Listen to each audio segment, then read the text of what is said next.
Good afternoon. My name is Jennifer Wistrand, and I'm the Deputy Director of the Kennan Institute. Thank you for joining us for a discussion of Meeting the Moment, Reflections on the Founding of the Kennan Institute in 1974. Before I introduce our guests, I'd like to remind you that you can stay up to date on the Kennan Institute's activities by visiting the Kennan Institute's website and subscribing to our blogs and podcasts. Additionally, I'd like to encourage you to view the Kennan Institute 50th anniversary timeline on our website. And we will share a link with you in the chat, as well as if you go directly to the website, you can see it linked there. It's actually phenomenal. I'll put a little plug in for it. It covers the past 50 years. It looks at historical events between Soviet US turned post-Soviet US, as well as moments in the history of the Kennan Institute, as well as some of our notable alumni who've gone on to produce phenomenal books, served in public service positions. So I do encourage you to take a look at it. But with that, we have four esteemed guests today: Ambassador John Sullivan, Dr. John Lewis Gaddis, Dr. John Van Unaren, and Dr. S. Frederick Starr. Ambassador John Sullivan is a former U.S. ambassador to Russia, a partner at Mayer Brown, and a distinguished fellow at Georgetown University's School of Foreign Service. He is the author of a recently published memoir about his time as U.S. ambassador to Russia entitled Midnight in Moscow, a memoir from the front lines of Russia's war against the West. Dr. John Lewis Gaddis is a former Wilson Center Fellow, a professor of military and naval history at Yale University, and the Pulitzer Prize-winning biographer of George F. Kennan and American Life. Dr. John Van Unaren is a Kennan Institute Global Fellow, the chief of the European Division of the Library of Congress, and an expert on James Billington's tenure as Librarian of Congress. He's also the author of a recently published book on James Billington's efforts as Librarian of Congress to promote reforms in Russia entitled The Geopolitics of Culture. And finally, Dr. S. Frederick Starr is the founding director of the Kennan Institute. He's the author or editor of over 20 books, the past president of Oberlin College, and the founder and chairman of the Central Asia Caucasus Institute. He is also an accomplished jazz clarinetist who toured internationally in the 1980s, including in the former Soviet Union. So again, I could have gone on, actually done an hour and a half on each of our guests. As you can see, an incredibly esteemed, accomplished group of individuals who we are very honored to have. After our guests speak, there's going to be a question and answer period. So I want to encourage the audience members, please submit your questions via the Q&A function that you'll see at the bottom of your Zoom screen. And please remember to include your affiliation and name when doing so. And you can submit those questions at any time during the discussion. And when we get to the open question and answer, we'll ask your question. Finally, today's discussion is being recorded. And so with that, Ambassador Sullivan, please, the floor is yours. Thank you, Jennifer, for that kind introduction. And I will say at the outset, I am the least knowledgeable person on this call about Russia. I do not claim to be a Russia expert. I'm not a historian, Russian historian. I don't speak the language. I was the Deputy Secretary of State for 3 years and was pretty burned out after 3 years on the hot seat from 2017 through 2019 as Deputy Secretary, and was looking for, I won't say a less stressful, but a more predictable position. And I volunteered to replace Ambassador Huntsman as our U.S. ambassador in Moscow.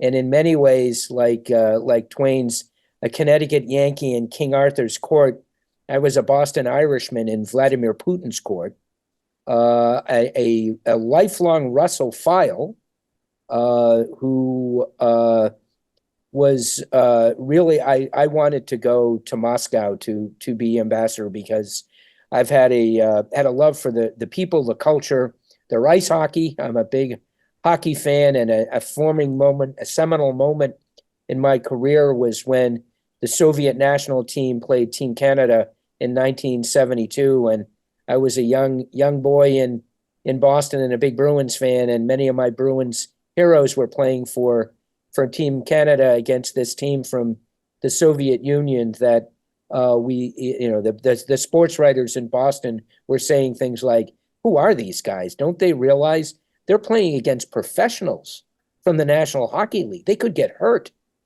And the only thing that got hurt was Canadian pride when the Soviet Union really outplayed Team Canada and almost should have really won. But I digress. I needed, therefore, an education before I got to Moscow. I had spent 3 years as deputy working a lot on Russia issues, but I plunged into briefings and read everything I could get my hands on. And the most insightful works on Russia were, from my perspective, by George Kennan. I kept dog-eared copies of the long telegram, the X article, highlighted, annotated on my desk when I was ambassador. And my office, of course, was next to the George Kennan conference room, which had on its bookshelves every book that the great man had written. So I was, I can't tell you how many times I've read almost all of his books, in addition to those articles, the X article and the long telegram, and how often I referred to them not only after Putin's aggressive war against Ukraine started the special military operation, but when I was writing my book on my experiences in Moscow, as I sat back and thought about what I had witnessed as ambassador, there was so much that Kennan had written that I thought, boy, that is continues to be so applicable today. And when he was writing, particularly in the 40s, in the late 40s, and using Russia and the Soviet Union, Russians and Soviets interchangeably, it was one of the key elements of how I was able to frame my tenure as ambassador. So I know very well the founding of the Kennan Institute in 1974, when Kennan himself, along with James Billington and one of our participants on the call today, S. Frederick Starr, I've told Dr. Starr that in addition to having Kennan's books with me and articles, I also had one of Dr. Starr's books that had been gifted to me by a judge I was clerking for, John Minor Wisdom, 40 years ago. So I am honored to be on this call today with such eminent scholars and experts on Russia. I consider myself more of a witness as opposed to an expert. But I'm thrilled to be here to help the Institute celebrate its 50th anniversary, not long after the Woodrow Wilson Center itself was founded in 1968.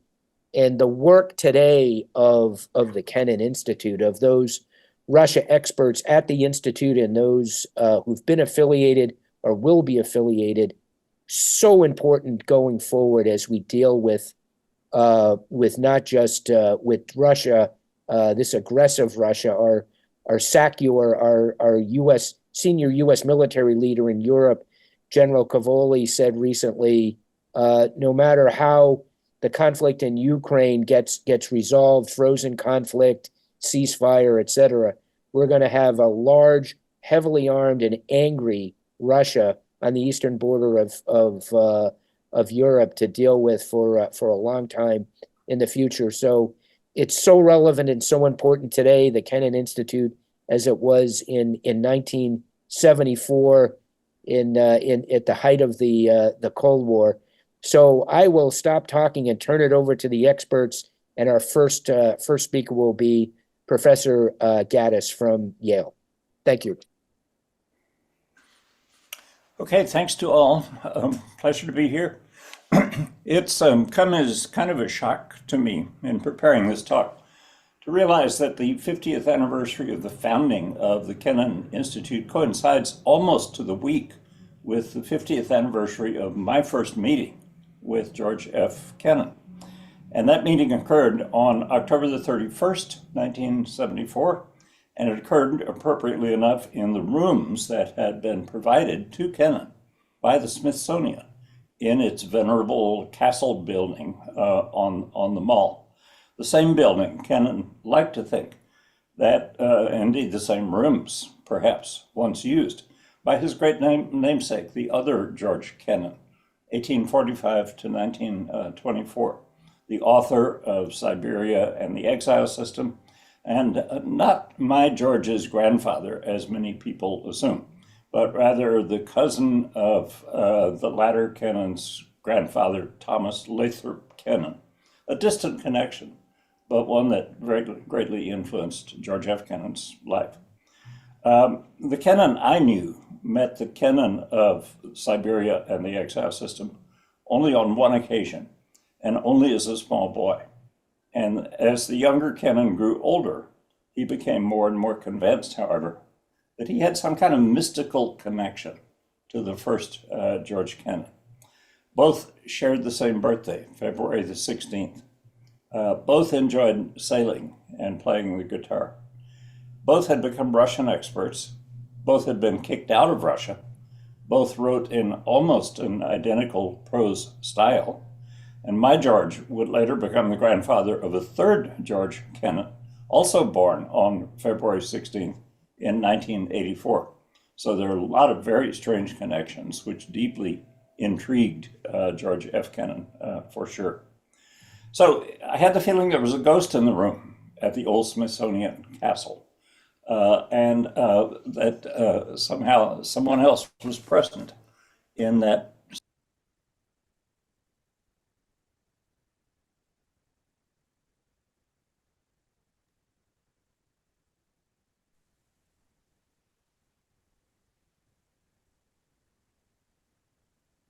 Have we lost Professor Gaddis? Ah, Houston, I think we have a problem. it looks like he's reconnecting.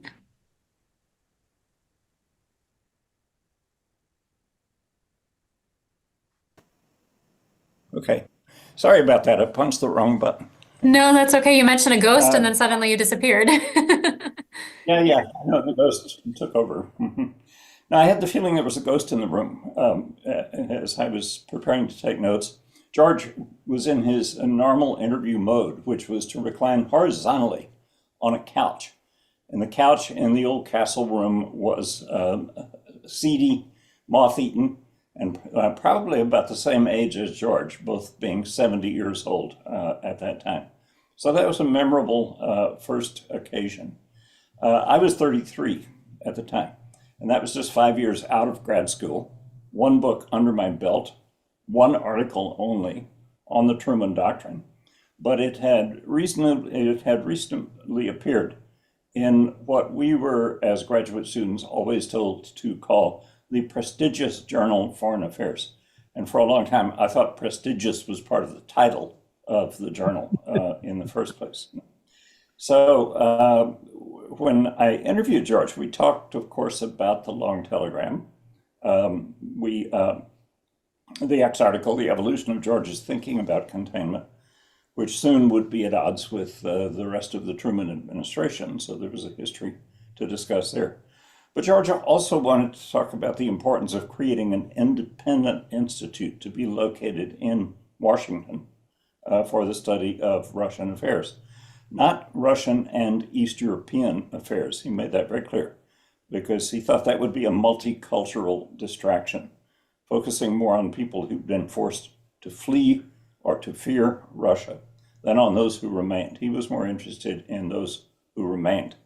And not just as an adjunct to any larger organization, he wanted it to be independent because he feared distracting priorities also. So that's why I had to meet, he told me, two other more firmly established scholars to whom he was looking for help. One was Fred Starr, one was Jim Billington. So why me in this? Well, I think it was because New Left revisionism was flourishing at that time. And George somehow saw me as resisting that movement, not being part of it. What was the evidence for this? Well, I had appeared in the pages of the prestigious Foreign Affairs, so that was a clear indication that I was no New Left revisionist, and I think that opened the door for this interview. That interview led to other interviews, and from this, eventually another book, a bigger book called Strategies of Containment, 2 early chapters of which dealt with George's thinking on that topic in the late 1940s, based on recently released documents and several further interviews with him. And he read these in draft. He was uncharacteristically generous about them for someone who rarely approved of the writing of younger historians, but he was very kind in this case. And those discussions in turn, after a lot of cautious maneuvering around and discussion and all of that between the two of us, those discussions in turn led to my becoming George's authorized biographer, an agreement we reached in 1981 with the understanding that the book would not appear until after his death. He was 77 at that time, but he lived, with repeated apologies to me for doing so, until the age of 101. So the biography did appear finally in 2011 after 3 decades, one of the longest hatchings on record of a very large egg, it seems to me. Now, I had many opportunities as a consequence of this to witness and even benefit myself from the formation and the growth of the Kennan Institute, which never turned out to be the independent center for which George had hoped, but rather it existed under the hospitable umbrella of the Wilson Center, which was well known to me through my involvement with the Cold War International History Project, a parallel program of the Wilson Center. From this, I got several distinct impressions, however, of George's hope for the Kennan Institute, and also from time to time of his fears about how it might develop. The first of these had to do with the distinction between Russian and Soviet studies. The best way to become an expert on Soviet affairs, George's Foreign Service mentor, Robert Kelly, had insisted back in the 1920s, was to immerse yourself as deeply as possible in Russian history, Russian culture, and the Russian language. The Soviet Union, Kelly stressed, might not always be there. And indeed, he was prescient on that point. Russia would always be there. And the day might well come, even within Kennan's lifetime, in which an understanding of Vladimir the Great might well be more useful than would that of Vladimir the Marxist. And George, of course, didn't live to see that day, but of course, it has happened, and we have seen it. So it followed from this that George had little patience, as far as I could tell, with Ukrainian separatism. Unlike the Baltics, he insisted Ukraine had always been and would always be, not necessarily part of the Soviet Union, but part of Russia. And efforts to bring about anything else he predicted could only cause trouble. So it was in this spirit that George, in the last decade of his life, became so adamantly opposed to NATO expansion. He had, of course, never fully approved of NATO from the time it began, but he'd come to accept its existence as a necessary instrument of containment in the Cold War. However, he said it should be just that. It should just be an instrument toward a larger objective. It should not become an objective in and of itself.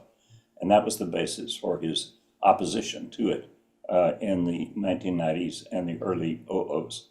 So George's idea of Russia was, I think, one of respect for a great power, of cooperating with it where possible, and avoiding the danger of a mutually suicidal great war, which he deeply feared, but not of trying to persuade that great power now to sever its long historical and deep cultural roots in the interests of becoming more like us. That, he said, we should not attempt to do, not least because of the difficulties we'd always had in determining who and what we are in the first place.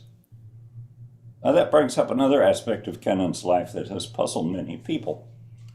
Is it accurate to regard him, as I put it in the subtitle of my biography, as an American life, to treat him as an American patriot? given his frequent and very often scathing criticisms of American institutions, culture, and national leaders. So just in that connection, I very well remember something Fred Starr arranged back in 1987. You will remember it also, Fred, I think. This was the trip to Norwalk, Ohio, that you set up while you were president of Oberlin. And you had George and Annalisa in Oberlin. You had me come up from Athens, Ohio, which is where I was teaching. And on a cold day in February 1987, we drove over to Norwalk to see a surviving house built in the 1840s in which the first George Kennan had once lived. And I remember George exclaiming as we drove over there, as he looked out the window, he said, "Well drained, well drained." And he was talking about the fields that we were passing, all of which were flat, all of which were orderly, rows, all of them neatly. He said, "Just think, we could go west from here for 1,000 miles and it would all look the same." And he thought that was just grand. He thought that was glorious, you know. So this in turn put me in mind of a train trip that I had taken about 3 years before then from Moscow to Kiev in 1984 with George and Annalisa and an early American delegation, one of the first, maybe the first, to begin serious discussion with Russian historians, Soviet historians as they were then, about Cold War history. It was an overnight trip. And so as we approached Kiev, I went over to check on the Kennans, knocked on their sleeping car door, and George was sitting by the window. And he was looking out the window, and he was just enthralled. He was saying, "Black Earth, Black Earth. You could go for 100 miles and you would see nothing but black earth," you know. So I think this gets at something about George Kennan. He was very interested in terrain. He was very interested in roots. He took them very seriously. He noted the distinction. Different places in the world are different from the others and cannot be crammed into one model, of course, for sure. But I think that became sort of, in an indirect way, one of the concerns of the Kennan Institute. An interest not simply in current affairs, which are by definition ephemeral, but an interest in deep roots, an interest in culture, an interest in how far back the lives of nations go, and the artificiality of attempting to sever those connections. So that's what I have to say. Thank you. Congratulations on the anniversary.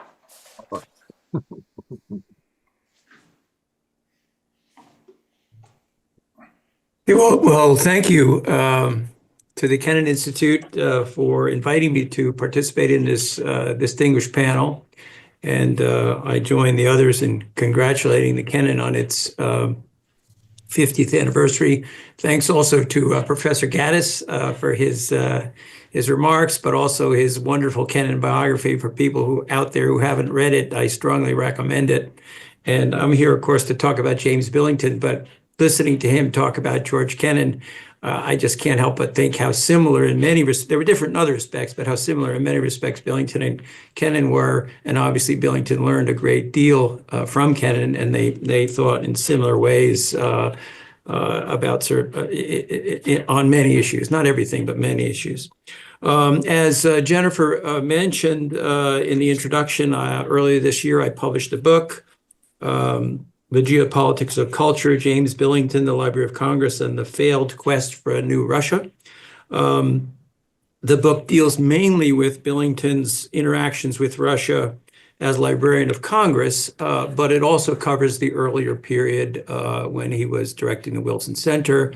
And it also spends quite a bit of time in developing Billington's worldview and his specific views on Russia, and how they informed his work both at the Wilson Center and as Librarian of Congress, and also the advice he frequently gave to presidents, members of Congress, op-ed pieces he wrote, and so on. and I'm drawing upon the material in that research, as well as some additional research I've done for this program. Now, the early 70s was, of course, a time of turmoil in American domestic politics and of momentous change in U.S. foreign policy. President Nixon and his national security advisor, Henry Kissinger, had been trying for some time to end the Vietnam War on honorable terms, having difficulty in doing that. And there was widespread disillusionment in the country with the Vietnam War, and that was leading to sort of neo-isolationist impulses. Professor Gaddis mentioned New Left revisionism. That obviously was also rampant and was partly a product of, driven by the Vietnam War and the difficulty that experience for the American public. So Billington was selected to head the Wilson Center in the summer of 1973, and he took over his position on September 1st of that year. And the 73, 74, 75 period continued to be one of turmoil in the United States. You had the October War, the Yom Kippur War occurring just in October 73, right after he occupied his office. Then you had Watergate, the fall of Vietnam, and so on. So it continued to be a time of turmoil. And one of the things that Billington was really determined to do, it seems, and probably fed indirectly into his work in founding not only the Kennan Institute, but other area studies programs, was to counter the isolationism that was rising in the country.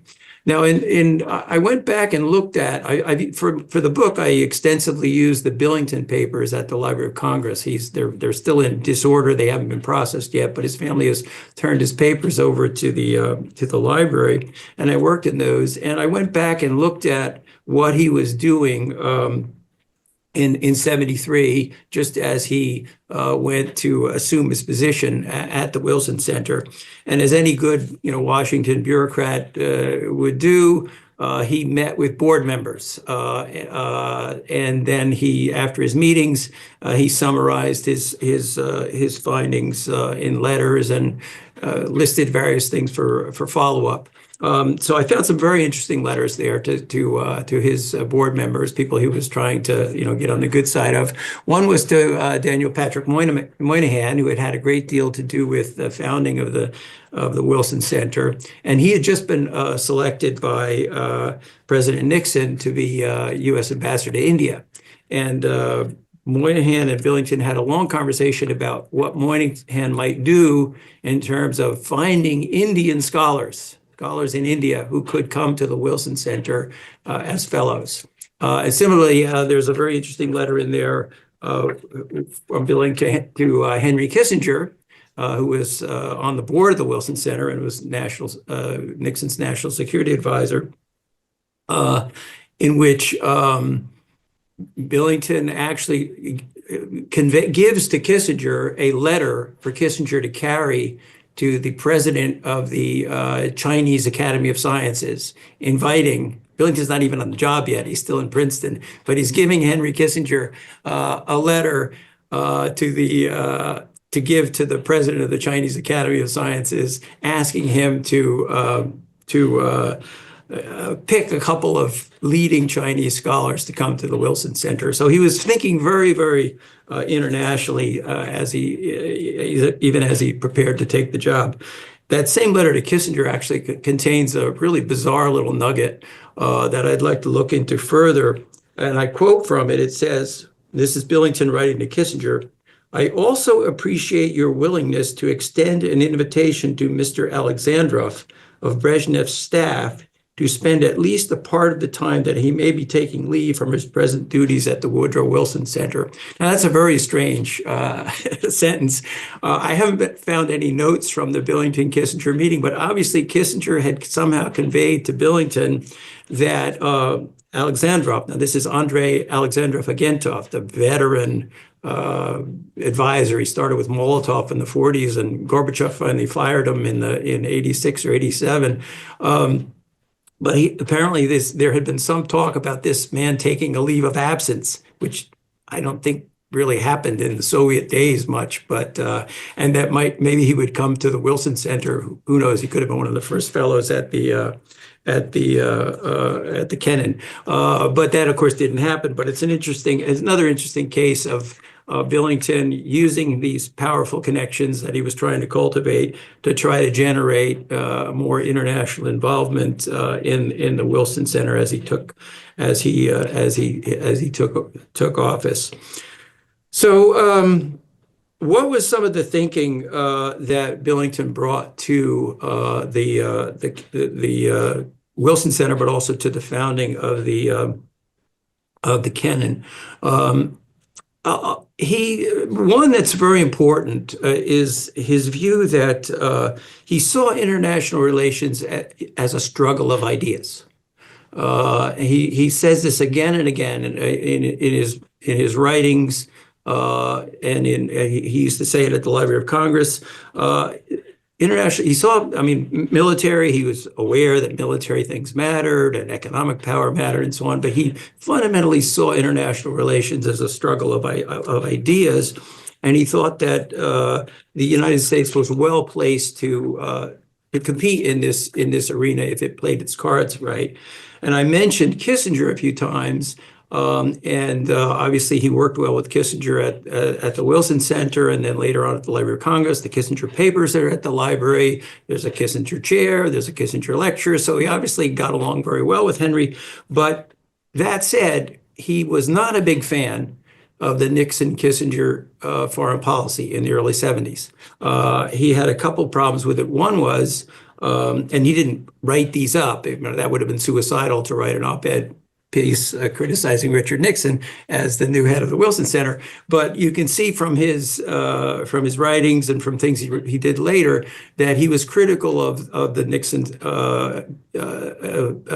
Kissinger approach to detente, and two things in particular. One was the focus on arms control and nuclear weapons. Obviously, the SALT Treaty of '72, which was the centerpiece of the Nixon Nixon-Brezhnev détente, something they were very proud of. It codified strategic parity. It was a stabilizing measure. Billington wasn't opposed to that, but he thought that the focus on nuclear weapons and military affairs in U.S.-Soviet relations was misplaced, and that it played too strongly into what was the one area in which the Soviets were able to compete with us, which was nuclear weapons. So, and he wasn't able to influence the Nixon administration away from that, but in the Reagan administration, he played a role, as I document in the book, in really pushing the Reagan administration more toward exchanges, agendas other than arms control. The other thing about the Nixon approach to détente that he was not happy with was this condominium approach. Henry Kissinger always denied that he was pursuing a condominium, but the rap that Nixon got was that he and Brezhnev were forming a condominium, and where the U.S. and the Soviet Union would run the world, and everybody else had to fall into place. Billington was not a fan of this. He was much more into multipolarity, multiculturalism. He was interested in India and China and Western Europe. He had a bit of a Gaullist touch to him, so he did not like the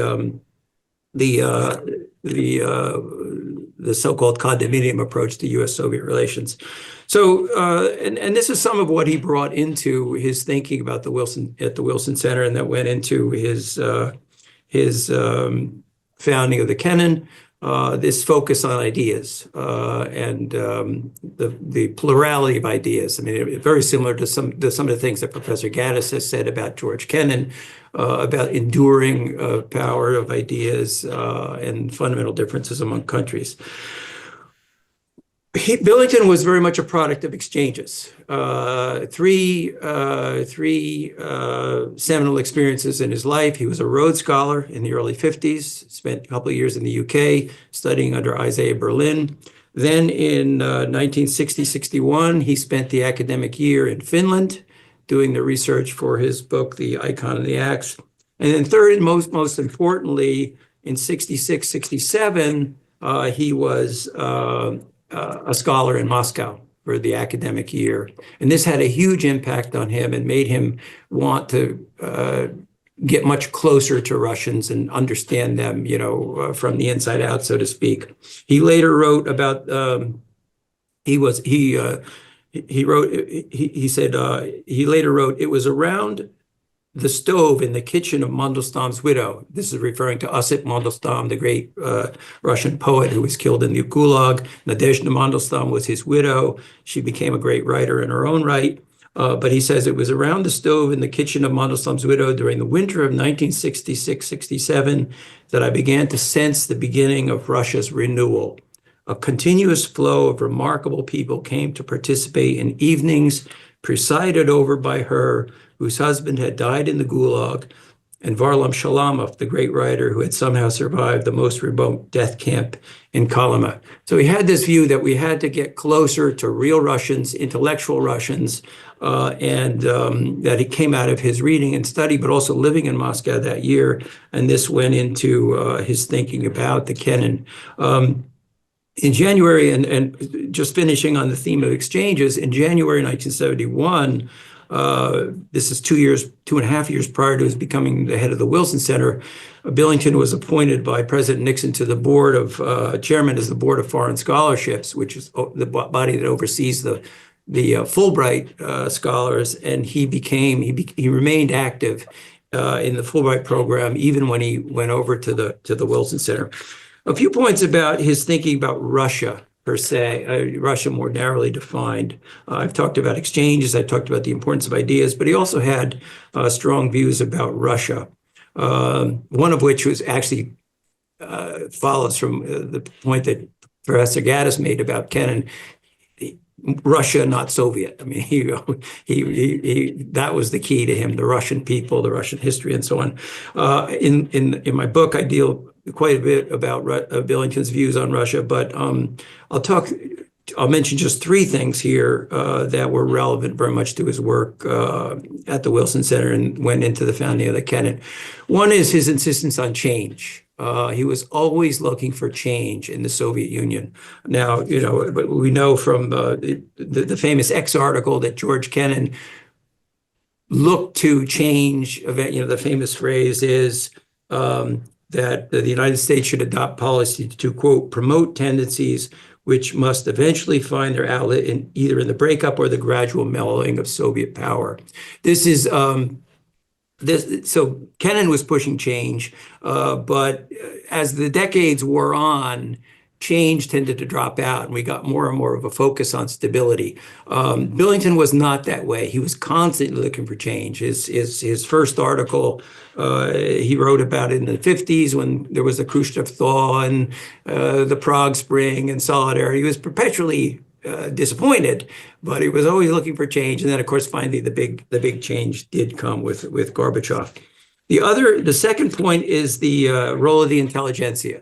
Billington was always very and he got this from Isaiah Berlin. Isaiah Berlin is the great scholar at Oxford, had written very much about the Russian intelligentsia, and Billington followed Berlin in believing that the intelligentsia were going to be the force for change in Russia, and that's another reason why the Kennan was very important in connecting with this intelligentsia, both studying people and also bringing them over to the United States. The last point about his thinking about Russia I would make is a general one, and that was, if you look at his writings or you go through his papers, you realize he was very critical of the American Sovietological establishment. He thought that, and this is a whole broader subject, but he thought that in the post-war period, the American universities had grown very rapidly, and the social sciences, economics, sociology, political science had taken over, dominate, and that there had been a loss of focus on ethnicity, religion, geography, history, the things he cared about, the things that George Kennan cared about. And he thought that these things needed new attention, had to be redirected to these. And that's something, of course, the Kennan Institute did do. There are plenty of social scientists. I was a fellow at the Kennan many years ago, and my PhD is in political science, not history. So there are plenty of, the social sciences weren't barred, but I think that Kennan did put a healthy focus on these other factors: history, culture, religion, and so on. And that, of course, continues with the Billington Initiative that the Kennan still has with dealing with Russian culture, and that's something that goes directly back to Billington. I think my time is probably up, so I'll leave it there. Well, thank you very much. Fascinating. I got a handwritten note from George Kennan in February 1972, in which he invited me to lunch in Princeton at the Prospect, the faculty gathering place, wonderful old home. And we talked for 3 hours. We ended up walking all over the campus together. And what bothered him was that a close friend of his, won't go into this, but who was one of the great scholars of the earlier generation, had just died. And even though George Kennan was 68 at the time, the theme of the lunch was that he felt that he was the last of the Mohicans. Now, a very young Mohican, you have to admit. But he felt that something had broken and that America had lost it with regard to serious and thoughtful study of Russia, and wanted to discuss what could be done about it. And I suggest, well, why don't we do a study of the state of this field throughout the United States? And he thought that was a great idea. I did it with the help of a couple of undergraduates at Princeton. And what we found was, frankly, that the field was alive and well. You had the National Defense Education Act, IREX, the International Research and Exchanges Board. You had programs all over the place in Chicago, Columbia, Indiana, Harvard, et cetera, not to mention lesser known ones, which I'll refer to in a minute, Chicago, elsewhere. And so the issue, he wasn't the last of the Mohicans, and that wasn't really the concern. But gradually, it became clear that what really concerned him was that there was none of this came to bear on decision-making in Washington. So the issue was to get a presence for Russian studies in Washington. That was the key. And so we had a conference in February of 72 in Princeton, and all the gurus of the field attended. Everyone sat around a big table. It was a very cordial affair. But on the other hand, everyone was very suspicious of what was going on, especially people from Harvard and Columbia who feared that somehow this would result in undercutting their sources of support.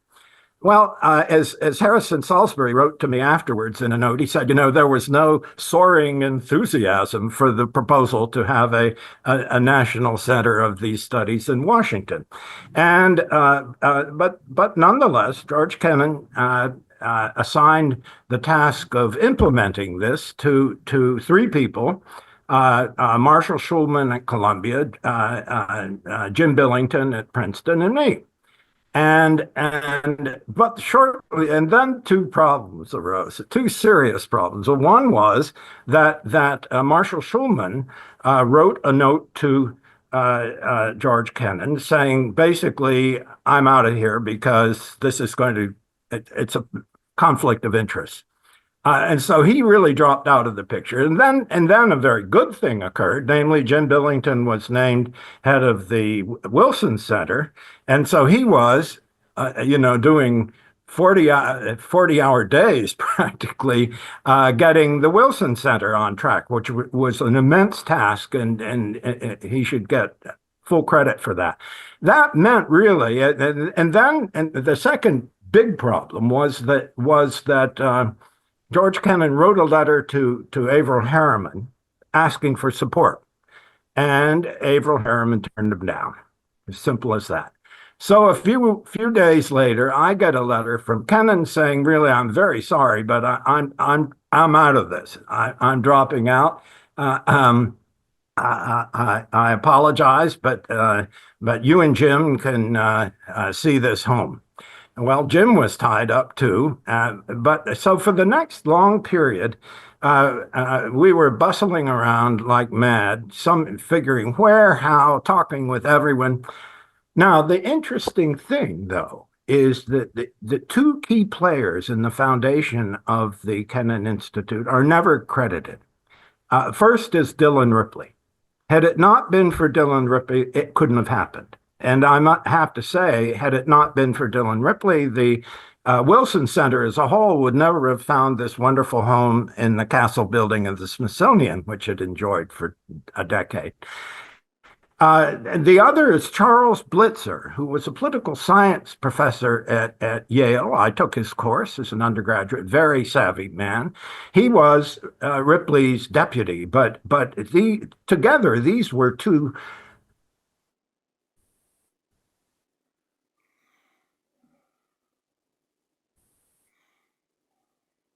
grand schemers, and there would never have been a Kennan Institute, period. Now, having said that, it all came into being, and I want to mention two things that I consider major achievements. One was the breaking of the Academy of Sciences ban on access to all their institutes. Now, I came up with this idea after many trips back and forth and meeting people, and what it meant, we proposed in a letter to the head of the Academy of Sciences that we want to publish a guide to all your institutions. Well, this was like telling the KGB to close up shop, and of course he turned us down cold. And Blair Rubel, who was later director of the Kennan Institute, who was then my research assistant, he and I had tremendous fun writing a letter to the Academy of Sciences with this proposal. And when they turned us down, we wrote another letter back saying, "We're really very understanding, and you all are such geniuses and famous men of science. You're too busy to bother with us midgets. But we're going to proceed anyway. And unfortunately, we know there'll be a lot of mistakes in what we publish because we don't have direct access. And I hope you'll forgive those ahead of time." Well, of course, we get a letter back then saying, "Come on over, let's talk." And we basically published lists of institutes all over the USSR and the Academy of Sciences, and we opened the window. We really broke the shield that had protected Soviet scholarship from the broader world. The second thing that I think it has to be emphasized, both of previous speakers have stressed this correctly, and that is both Kennan and Billington, and certainly our interest was in supporting fundamental research. The op-ed, the term didn't even exist then, but the idea of paying people good salaries just to write op-eds and commentaries on present politics was anathema to everyone involved in the early days at the Kennan Institute. That's really important.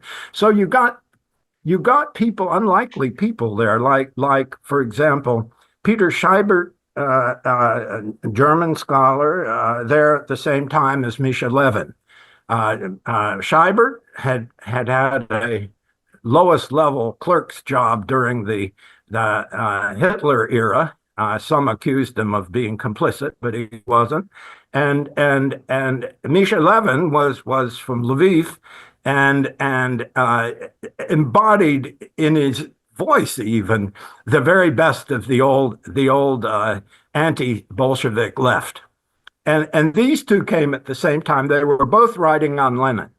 And the relationship between these totally unlikely collaborators, was warm, cordial, intense, and very, very productive. And it's the sort of emphasis that was possible thanks to the concept that had underlaid the founding of the Kennan Institute. Now, there were problems, and I wanted to cite two of them because they're relevant today. The first is, of course, the fact that basically it was Russian studies. Earliest days in Kazan, 1560, from the earliest days, it was absorbing alien peoples, non-Russian peoples into the Russian state, and of course in Soviet times even more so. Now, both Kennan and Billington took a strong view on that and focused only on Russians, but not just. They didn't focus on. That didn't exclude merely the East European states that had been cowed into control from Moscow, but also the non-Russian peoples of the USSR. And on that, the center for that activity was definitely the University of Chicago, Alexander Bennigsen. He and a bunch of very talented students, all of whom went on into the field, they really turned that around. And it's a problem today. Do you talk about Russia, the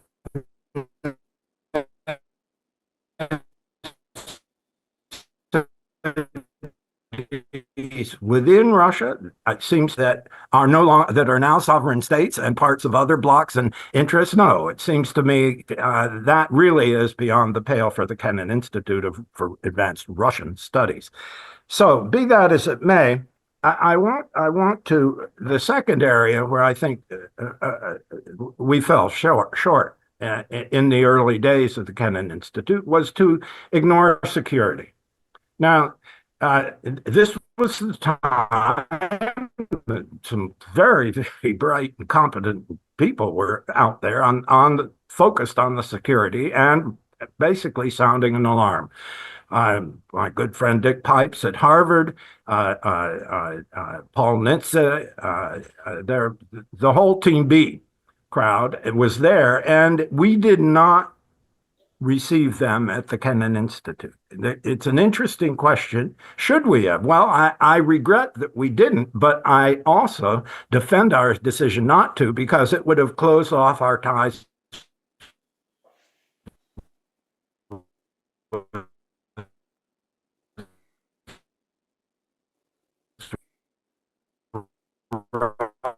Russia overnight.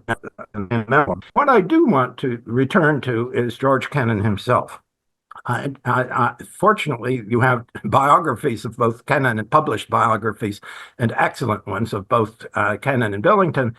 But I want to make a few comments about George Kennan himself. He was, I think that what we heard from Professor Gaddis about George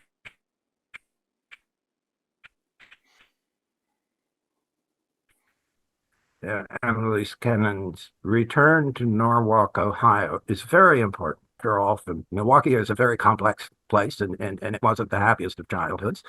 But he had this romantic view, which you correctly cited, of a real America, of rolling fields of corn and other crops and so on. And this was when he visited Norwalk.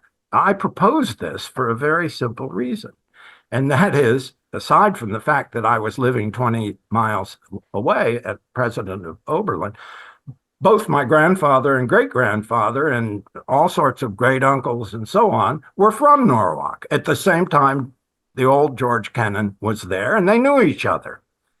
They were the town photographers, and I think old Kennan wanted to bring one of them on his trip across Siberia. He couldn't do it because he had a family at this point, and he ended up taking a painter, and I gave some of the paintings of that that were done during that trip to the Kennan Institute. But Norwalk, Ohio, here we both had these roots there, and it symbolized a real America to George Kennan, and this the sense of being somewhat out of it permeated many of his activities. I remember a trip to California where we met with in one table of the entire industrial elite of the San Francisco area. David Packard was the host, but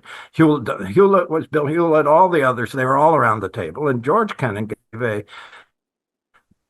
breathtakingly insightful, brief, and well-organized presentation. And as we were walking out, I said, that was, he asked, what did you think? I said, it was a heck of a job, just excellent. I said, but these people, I wonder if they wouldn't have welcomed a more informal approach, a more conversational approach. I had noticed as he walked into the lunch that he pulled out a card and he looked it over and put it back in his pocket. Well, he explained that this was the result of a summary of a longer outline of his 12-minute presentation, which was a summary of a much longer one. And I said, well, maybe you underestimate what you might have done just walking in and responding to their questions. And he said, this is the way I was brought up. This is the way I was trained. And it was very wistful voice in which he described this. What I realize is that this show of formality in George Kennan really was a cover for a vulnerable, very emotional person who was anything but the formal guy in the three-piece suit who appeared at lunch at the club in San Francisco that day. That I think that this is and John Gaddy's biography makes this clear. This is a complex character, and Jim Billington was far less so. His piety was a very important element in his approach to the world, and a consistent one. And so there was not the uncertainties with Kennan. Now, final note on Kennan: he was a guitarist. He played the guitar. He played it far better than you would expect someone who had a day gig. But he really did. And he knew a number of Russian songs, which he could sing in a very attractive way. The last time I saw George Kennan was at a concert my band from New Orleans gave in Princeton. And after he was 100 and just turned 101, I think, or 100. He and Annalise came up afterwards, and I said, this music was for dancing. It wasn't for sitting there passively. And he apologized to Annalise for never learning how to dance. And then he turned to me and said, the greatest regret of my life is that I never really developed my music. This was, it was a wistful comment, and I felt at the time, and in retrospect, I think this was the other side of George Kennan, very emotional person, missing a certain integral life and so on, and being tossed around on the political uncertainties of the day, and doing his best to make sense of them, and doing a remarkable job at that, of course. This was a much more complex man, and in my own experience, a much more admirable man for that, and in the end, certainly a very lovable one too. So it was my honor to work with him for those quite a few years, and also with Jim Billington, who was just a absolutely relentless booster for the Wilson Center. And look, I mean, just he created the Wilson Quarterly. It overnight became one of the top journals in the country. And he did so many other things that fortunately are now reviewed in the book, which we have our speaker has introduced us to if we haven't already read it. Thank you all very much. I think for all of our audience, they're probably just mesmerized right now to meet. It's one thing, right? All of us, when we read books, biographies, autobiographies, memoirs, but when then you hear people who actually knew the individuals, right? To reminisce for you, it takes you down a different angle than it is through anything through pages can. So thank you, all of you, all four of you, for your exposés. And I want to remind our audience members again, please do send in your questions, and you can do that. You go to the base of your Zoom screen and you see your Q&A. You can type in a question. I know we have several questions that have come in, but please, I want to encourage our audience members to send more questions in. While we're waiting for a couple more people to write in, I will maybe start. I was taking notes on what each of you was saying. One thing that came up in all of you in different ways, and then actually sometimes similarly, was you kept talking about Kennan and talking about, Russian versus Soviet, right? And also this emphasis on understanding Russian. I maybe just could post to all of you, what precisely was your interpretation of what he meant by Russia, right? We know Russia is actually a multi-ethnic place. If you look up by the Arctic, if you look on the periphery, if you go in the North Caucasus, you go to Buryatia or other areas. And so I'm wondering if you can go in a little bit more, and then pulling on to, I think it was Professor Gaddis mentioning, you said little patience for Ukrainian separatism. I'm wondering, so if you were, obviously we can't prognosticate about what he would be thinking now, but if you were to took of what you understood of his understanding of Russia and understanding Russia, how would you, the 30 years after the collapse of the Soviet Union, how do you think he would be interpreting or where we are today? So for all of you, if you could talk a little bit more about what you think he meant by understanding Russia. Is it the totality of Russia, or is it a certain angle of Russia? Yeah, if I could just start on this and then invite Fred to provide his comments also. But I had a pretty clear memory of distinctions that he was making in this regard. He never accepted the annexation of the Baltic states, and he was fierce on that. And of course, the official position of the US government was not to recognize them either. And so Kennan was fully in support of that policy. But with Ukraine, I really had the sense that he saw Russian civilization as beginning there. And of course, you can make that case. This is the fundamental contribution of Kiev. Kiev was there before Moscow. So the question of at what point it ceases to be Russian, at what point does it begin to be something else, is a really good question. And I think maybe we should, at some point, maybe in some other forum, debate that. I would make the point Ukraine begins to become an independent country in that sense when Putin becomes active and starts chomping off parts of it, and so the Ukraine is now for sure, having been attacked, separate, and it's going to be separate culturally, intellectually, for a long time. Putin ensured that through his own actions. But how was it back in the Soviet period? How separate was it? Remember that Khrushchev came from Ukraine. Remember the casualness with which Khrushchev gives Ukraine Crimea, as a present, that sort of thing.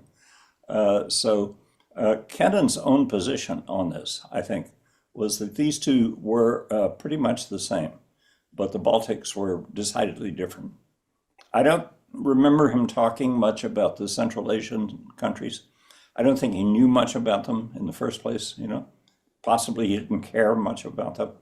But he certainly made this distinction, and I think would have been horrified to be confronted with the idea that somehow Ukraine might go into NATO.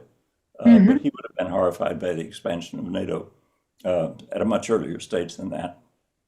Professor Gaddis, and this is one, do you mind if I just ask you a follow-on question then? But so how do you think, because again, as the introductory remarks talking about, his great esteem for his relative, right, that similar name, who was an explorer of the Far East. I'm just curious, so how did he perceive these other parts of Russia? If we're talking, again, the North Caucasus, up by the Arctic, where it's in more indigenous populations. I'm curious, did he perceive that as Russia, or is that, where was his line or understanding of Russia? Well, I think a lot of it had to do with where he served and where he was able to travel. And he was limited at the time that he was there in where he was able to travel. I was fascinated that he only got as far as, I think, Novosibirsk in Siberia. And that was an immediate post-war trip, but that's as far as he went. So he never was able to see those parts of Siberia that the first George Kennan wrote about. I was lucky enough to take the train across twice, the whole distance, and that was revelatory. But I was so sorry that George never had that opportunity, and it was just logistics. So his interests were, by definition, more centered on the parts of Russia that he had access to. And of course, during the war and in the 1930s, that travel was severely limited. He certainly did have areas that he was fascinated by. He was fascinated by Crimea, certainly fascinated by Tolstoy's home, Yasnaya Polyana, and actually somehow worked out some kind of a deal with the secret police, at various points to give him special access there. So he had a great appreciation for these kinds of things. But I don't think it extended to the complete boundaries of Russia as we would think about them today. And I certainly don't think it extended very far in the direction of China or Islam, because I don't think he had any particular interest in those areas, and he had no particular capability. He had no interest because he had no capabilities in those areas. That's what I would say. I'd like to add a couple of notes. Yes, he did serve briefly in Riga. That gave him a Sure. certain sympathy for the Baltic countries. However, he opposed Captive Nations Week. He thought that was time had passed and we should move on. And as to Ukraine, there were first-class Ukrainian scholars in America at that time, in the 60s and 70s and 80s, but they never were welcomed at the Kennan Institute because it was viewed as somehow backward-looking. They're longing for something that could never be, and all that. There's a further problem is of course the linguistic one, and after the collapse of the USSR, the Kennan Institute rebaptized itself, continued for advanced Russian studies, but it then embraced the former Soviet Union. Mm-hmm. Well, with due respect, as we've learned, that Ukrainians actually have a language of their own, a literature of their own, not to mention all the Central Asians, the Caucasus countries, the Balts. I'm wondering if it makes sense to, until you have a time where you have people who know those languages, live there, really have some rooting in it, should that be done through just the window of Russia? I don't think so. Now, that said, there were some very impressive people who came to the Wilson Center, and this was Jim Billington's doing, who were involved with the ethnic issues, if you will. One of them was focused on a filmmaker who focused on the Estonians and other Balts who were deported by Stalin by the hundreds of thousands to Siberia, and was making films. He was making films going to Siberia, filming these people in their exile life. Well, he then became the first president of Estonia. Yeah. So I don't want to deny that there were these other initiatives, but I think those were of interest to George Kennan. But I think Jim Billington was more welcoming. Yeah. Of those. I just think, Fred, I'm thinking about the first IREX conference that we did with Soviet historians. Yeah. Trying to move in the direction of the Cold War, but we could get no further than 1933 with them. Yeah. But interestingly, they proposed to have it in Kiev. And so we all got on the train. This was what I was talking about with Kennan looking at the Black Earth. We were all on the train for Kiev. And that's where the Academy of Sciences preferred to organize it. There was no whiff of anything unusual. I think we all had the sense that we were part of what was at the time the Soviet Union. And I think unconsciously we thought of it as Russia as well. But I did not sense any surreptitious Ukrainian nationalism coming close to us in our discussions and traveling around Kiev in '84. Oh, And I think it's just interesting that this is where the academicians wanted to have it. And so we did, for whatever reason. we did a conference in Georgia, in Batumi, Mhm. before it was a famous international resort, and it involved the stars of Soviet Mhm. and American literature. Yeah. And they all showed up on both sides, and of course it was held at an old pre-revolutionary Sure. winery above in the hills above Batumi. And here was a case where all, as John was suggesting, that all the ethnicities and flavors of both sides were on display.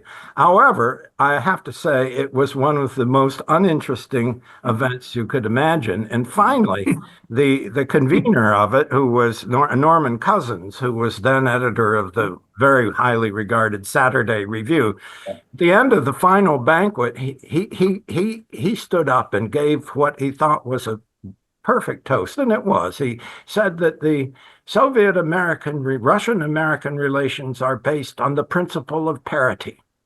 That was very much a word at that time, and the translator, everyone in the room was quite soused, I have to say. They were all drunk, and including the translator. So instead of saying saying that this is Soviet-American relations or Russian-American relations are based on the principle of parity, he said, "Они основаны на принципе пародии," on the principle of parody. Parody. The place absolutely exploded. People were standing on, these were, captains of literature, and on both sides were standing on their chairs cheering at this. So, the back and forth of that era had in it an element of pure, what's the right word, a kind of pokazucha, for show. Yeah, it was a ritual. It was something one did. And I think the Wilson Center as a whole, under Jim Billington and the Kennan Institute, were for the most part solidly offering a solid alternative to that ritualization of the relationship. And again, it goes back to what John and others have said, that both of them wanted the focus to be on fundamental research, not endless article writing and engagement with the politics of the moment. Yeah. I could just add one quick point about Billington and this issue of Russia versus Soviet and the other nationalities. I think you have to distinguish between Billington, the scholar, the historian, and Billington, the policy advisor. And as a scholar, he had to struggle with the same issue that everybody does about, Kiev and Rus and where did, what's Ukraine, what's Russia, is it a separate country, and so on. But as a policy advisor, he was a very strong Russia firster, but it was more of a practical consideration. He was telling the Reagan administration that what's going to come next is going to be Russian nationalism. You need to be looking for this instead of all this stuff about arms control and ideology and economic reform. And similarly, in the post-Cold War period, he was telling George Bush and Bill Clinton that, keep your eye on the ball of the Russian nationality. What happens with the Russian nation is going to affect the fate of this. So it's more of a practical Russia firstism as opposed to, a disrespect or a disinterest in these other parts of the world, of the former Soviet Union. There's regarding Jim Billington, he had as a colleague at Princeton, and I did, coming in the next generation, next round, Father George Florovsky, an Orthodox priest who had been in the in Prague in the 1930s, and he was intimately linked up with the same circle in Prague that produced the Eurasianism that gave rise to Dugin and to Alexander Dugin and eventually Putin. I don't think anyone who had contact with Father George Florovsky when he came to America explored this dimension of him. This just wasn't their concern. But the reality is that I mean, the entire, if you read the remarkable book by the English journalist, Financial Times former correspondent in Moscow, Cotton, on Eurasianism, if you read that amazing book, you'll realize this was all fermenting in the period we're talking about. Back in the 60s and 70s and so forth. And frankly, we missed it. Right. I was an undergraduate at Princeton then, and I used to see Father Florovsky walking around.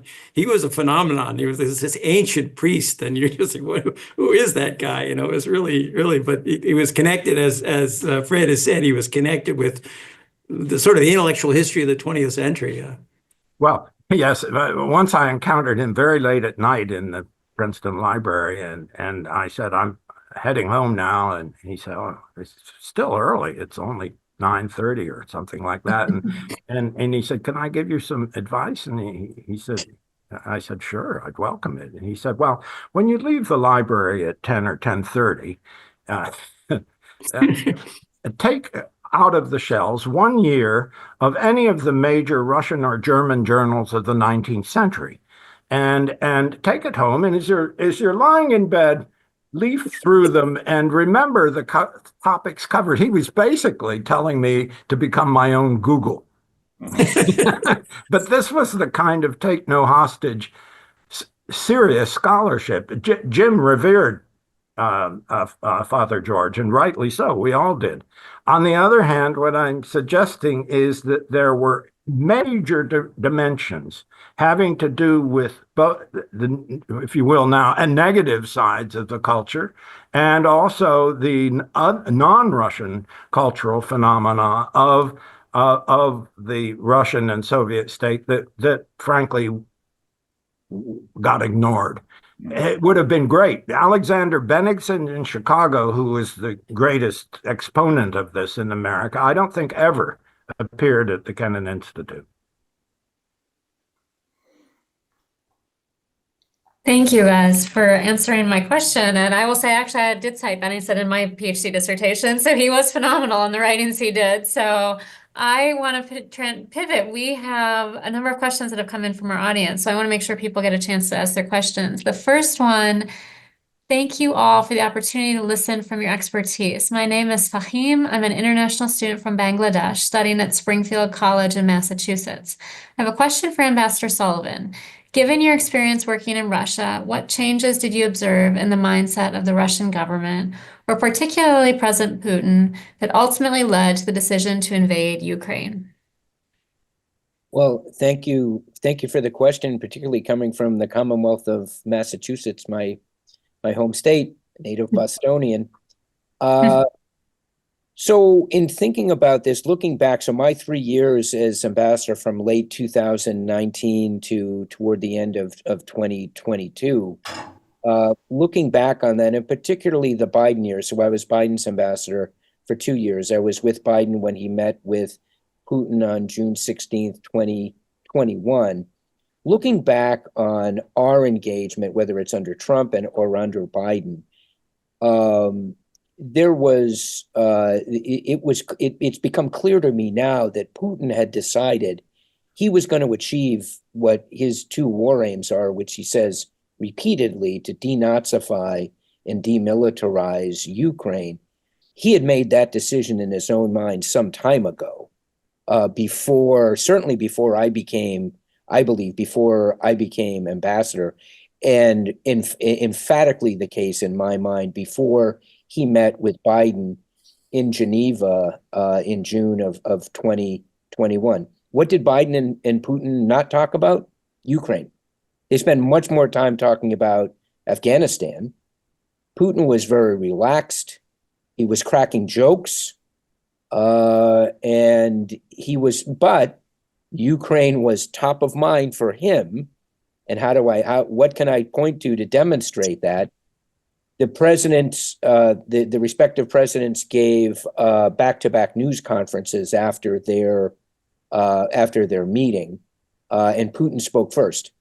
And the first question from Russian state media, I forget which source, which organization asked, but the first question, and this is after a summit meeting where Ukraine really wasn't discussed.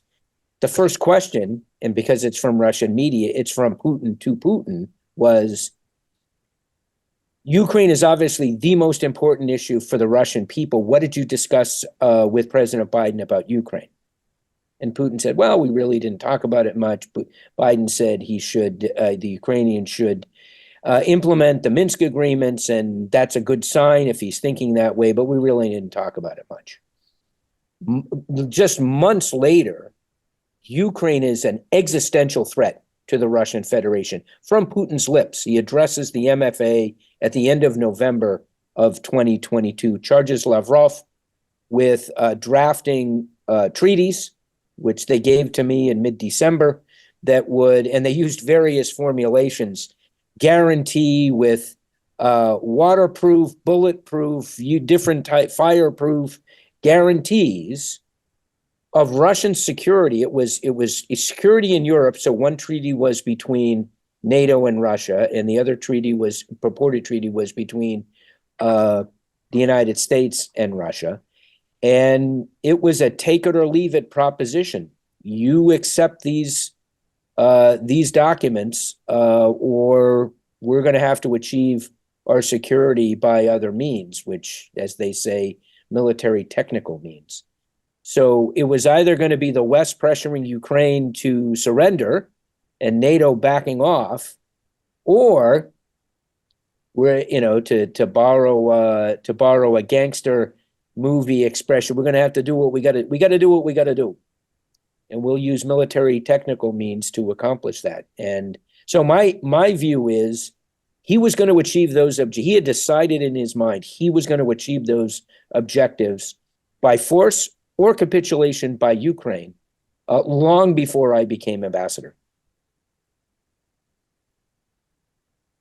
Thank you for the answer to that question. And actually, one of our other questions I think would be a good follow-on to that answer. It's from Wayne Mary. It says, in Washington today, it can be almost dangerous to even discuss any kind of future relationship of America and Russia. How do we deal with this?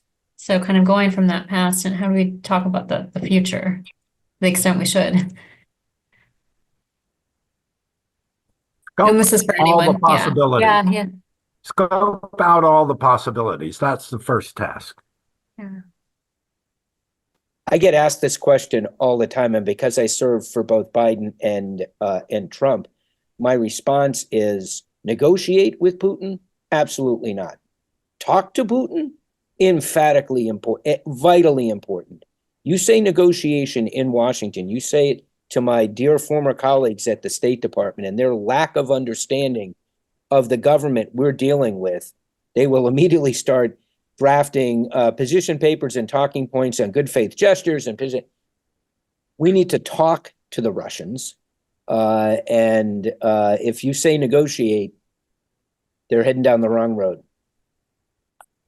Yeah, I actually talk about this in my book quite a bit because Billington was involved in the first set of breakthroughs with the fall of the Soviet Union.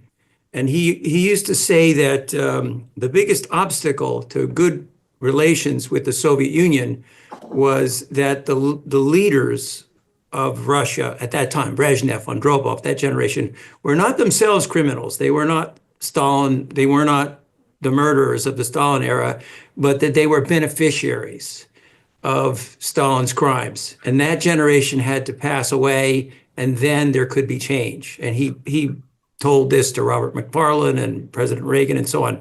I jump ahead 50 years, and our situation is so much worse now because we have so many more Russians from Putin on down implicated in criminality, down to the lowest soldier who's committed a war crime in Bucha or whatever. It's going to be very, very difficult to rebuild a relationship with this country. I think more difficult than it was in 91. Thank you. Thank you. We have another question from an audience member. This is going a bit back in time now. From Tom Simons, listening to Marshall Schulman at the Columbus AAASS meeting in 1970, I heard a fear that détente would undermine academic interest in Russia and the Soviet Union, and you needed institutional support to keep it up. Was that an element in the founding? No.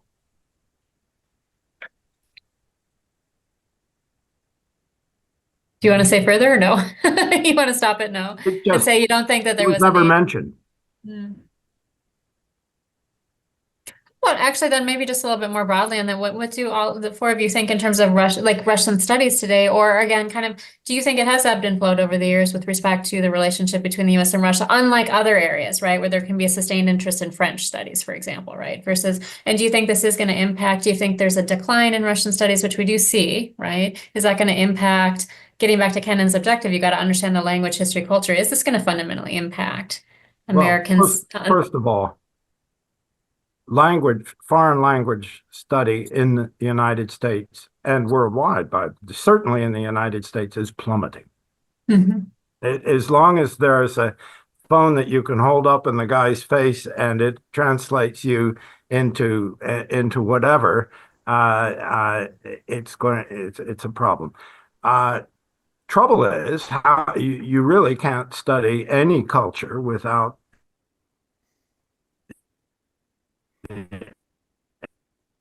in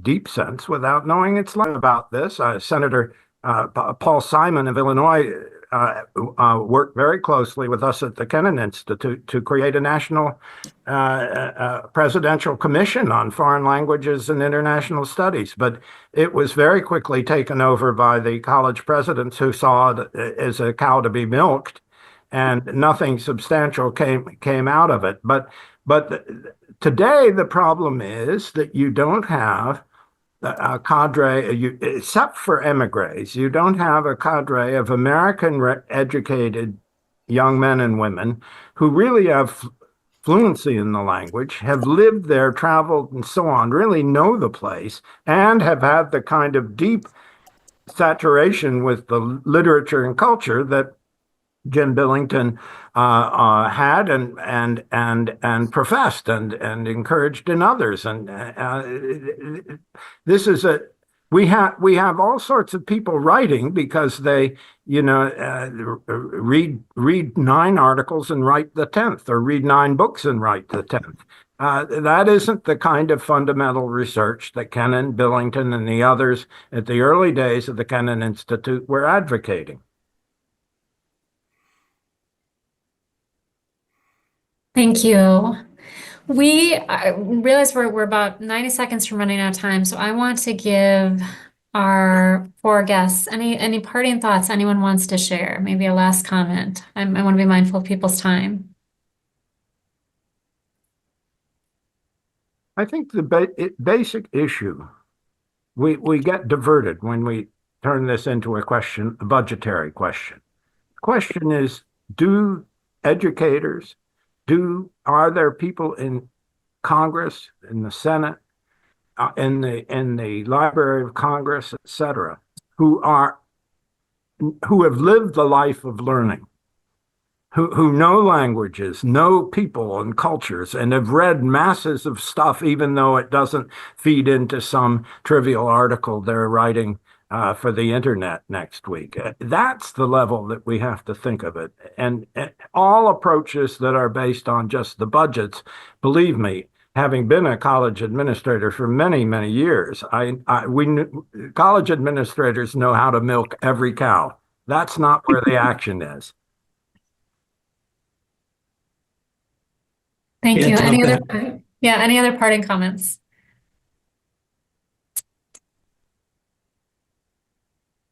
Well, with that, I want to again thank our 4 guests, Ambassador Sullivan, Professor Gaddis, Professors Udemer, Professor Starr, all of you for sharing your knowledge and your expertise and the perspectives you came from on the influential founding of Kennan, but more broadly, the time period, right? I mean, the depth of the time period you've been able to describe and the point we are now presently. So thank the four of you very much. I'd like to thank our audience very much for joining us today and the questions. And we look forward to seeing everyone again soon. Thank you. Thank you. Thank you. This video was produced by the Woodrow Wilson International Center for Scholars. If you'd like to see more, please like, comment, and subscribe to our channel. There you'll find in-depth discussions and research on important global issues and topics. And thanks for watching.